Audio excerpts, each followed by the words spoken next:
Mwene data ufite umugambi w'Imana, mwene data ufite umugambi w'Imana, umurareba Imana yawe mu mugambi, kubera iki utinya Yesu akuri hafi, kubera iki utinya Yesu akuri hafi, umugambi w'Imana uragaze iteka, umugambi w'Imana tanuwa ugarura, ubami ntawe ushobora kwitanga umugambi, umura witinya yewe data, kera kosa umuntu yariye, isi n'ijuru bitari byabaho, umuntu yari mu mugambi w'Imana, kandi ibyishimo byayo kwari ukuzabana n'umuntu yaremewe.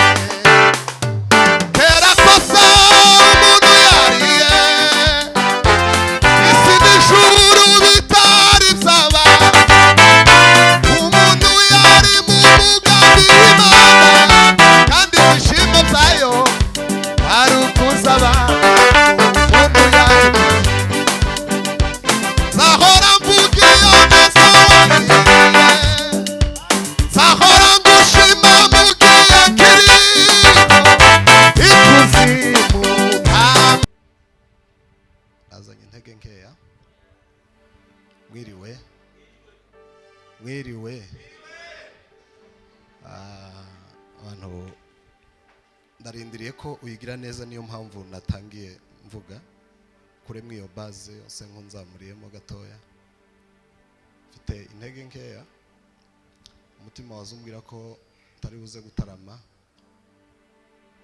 ariko nza gutinya umugayo cyane cyane Kofi iwe zagayana gahita aguma akabivuga mu ikanisa.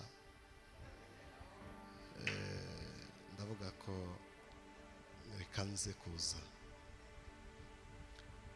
None rero turashima Imana ko turi hano. Bwana Yesu asifiwe.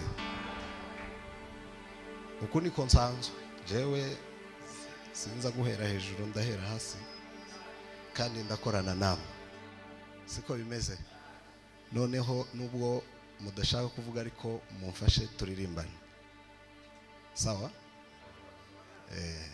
Turirimbane, kandi turirimbane mu majwi atuje gatoya, turamye Imana, duhimbaza Imana gatoya, sinza gutinda, sinatwara umwanya ungana n'uwo abandi bakoresheje, ariko nibura gatoya uganiriza uwo mutima wawe, ubaze utese ko umwaka urangiye,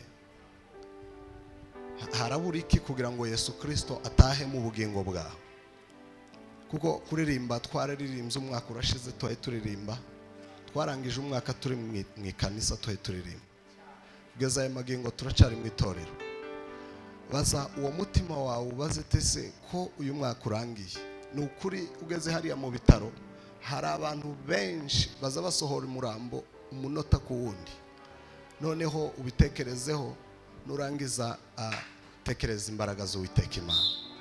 Mutima warambwiye ngo nta kindi kintu kimwe gusa dusigaje tuzirata imbere y'Imana, suko twabyaye, nta nubwo ari uko twize cyangwa tuzi Ifaransa cyangwa dutuye Bujumbura. Ikintu cy'agaciro cyonyine dufite, kandi mbivuga ahantu henshi, ni ukuramya Imana. Nicyo kintu Imana iziturebamo, ifoto Imana iziturebamo ikavuga ngo mwana wanjye. Imana ihabwe icyubahiro. Ejo nariko ntekereza umugabo witwa Yesu Kristo. Abantu bakeya tuza twandikirana babonye stati yanje bakeya, nahise nandikaho ngo ndumva I'm proud to be a Christian. Numva ndi fier yo kuba ndi umukristo. Numva nirata agakiza Yesu yampaye. Turi muri Noel. Data wera, izina ryawe ryubahwe, ubwami bwawe buze. Awageranwa nawe kuko uri umwami urengeye abandi bami bose, byaremwe byose biguhimbaze Mana. Twebwe ubwacu n'abana bacu n'imiryango yacu tuzaramya Imana, tuyikorere uko dushoboye. Mana nawe uzaturebe, ni ukuri mu bazakuvaho ndi turimo twebwe papa. O dezao bretesta feri margeri mana. Vugana natwe genderere imitima yacu uhereye ku wanje. Data wera nifuza kubona ubwiza bwawe ma. Ai data wera. Dufite ibimenyetso birenga kimwe birenga bibiri by'ukwiza tugirira neza. Dufite ibimenyetso birenga kimwe birenga bibiri by'uko yatugiriye neza. Icyambere nuko yadukuye mu isayo y'ibyaha, aho twari turi tudafite Imana rurema. Icya kabiri nuko abari imfubyi muri twebwe warabareze urabakuza. Icya gatatu kuko ni byinshi sinabivuga ngo mbirangize, abari ingumba muri twebwe ubu barahetse. Ni byinshi ni byinshi ni byinshi ibyo wadukoreye Mana we. Ni byinshi ni byinshi ni byinshi ibyo wadukoreye Mana we. None twakuvaho tukaja yandi, kuko muri wewe harimo byose.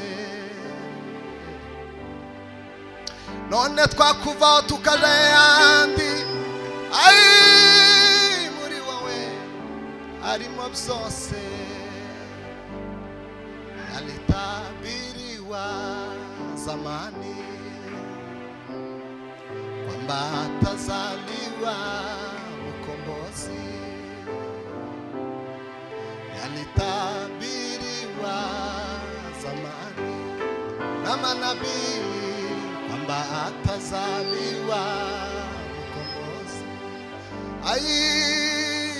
Yalitabiriwa zamani na manabii kwamba atazaliwa wa ulimwengu ndiye Yesu. Yalitabiriwa zamani na manabii kwamba atazaliwa. Wa ulimwengu yalitabiriwa zamani.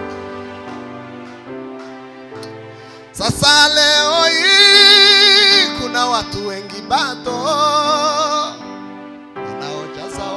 mioyoni mwao. Wageni wao ni zambi. Yalitabiriwa zamani na manabii kwamba atazaliwa mkombozi. Kwa sababu wamekosa nafasi katika nyumba ya kula za wageni, Mwokozi Yesu kakosa nafasi. Baba Betlehemu wageni wamejaa. Mwokozi Yesu kakosa. Zamuri kiganza cha wewe. Betlehemu. Tuzamuri kiganza wewe. Sema hey. Bwana tufi. Azoza tuzoterama tuzomureba n'amaso, nta kindi kintu tuzokora ngo tuzoririmba gusa. Sema haleluya. Bwana sifiwe.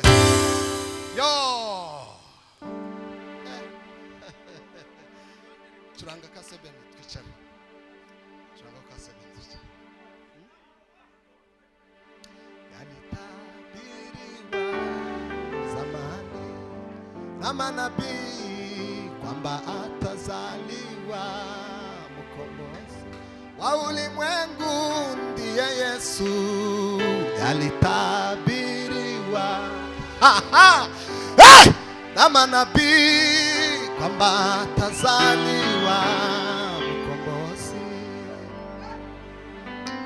Kwa sababu amekosa nafasi katika nyumba ya kula za wageni, Mwokozi Yesu kakosa kosa nafasi.